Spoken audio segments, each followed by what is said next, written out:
कथा सिद्धार्थ के जीवन के उस दौर की है जब वे बुद्धत्व को प्राप्त नहीं हुए थे और निरंजना नदी के तटीय वनों में वृक्ष के नीचे ध्यान करते थे।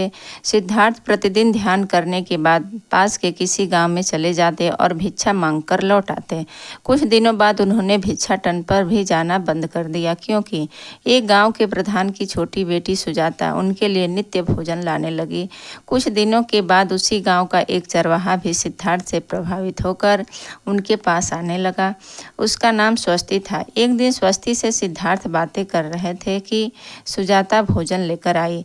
जैसे ही सिद्धार्थ ने भोजन करना शुरू किया, उन्होंने बातचीत बंद कर दी।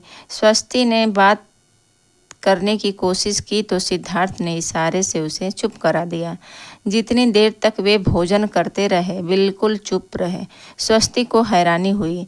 उसने सिद्धार्थ से भोजन करने के उपरांत पूछा, गुरुदेव, आप मेरे आने के बाद निरंतर वार्तालाप करते रहे, किंतु भोजन के दौरान एक शब्द भी नहीं बोले।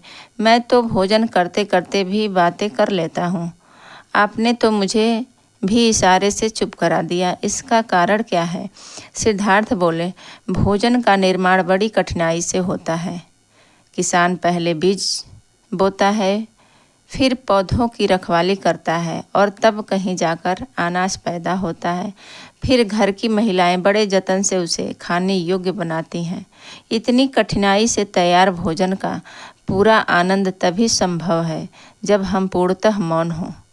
यदि हम भोजन को पूर्णतः शांति से मौन रहकर अच्छी तरह से चबा चबा कर खाएंगे तो यह आसानी से पचेगा, जिससे पेट कभी खराब नहीं होगा।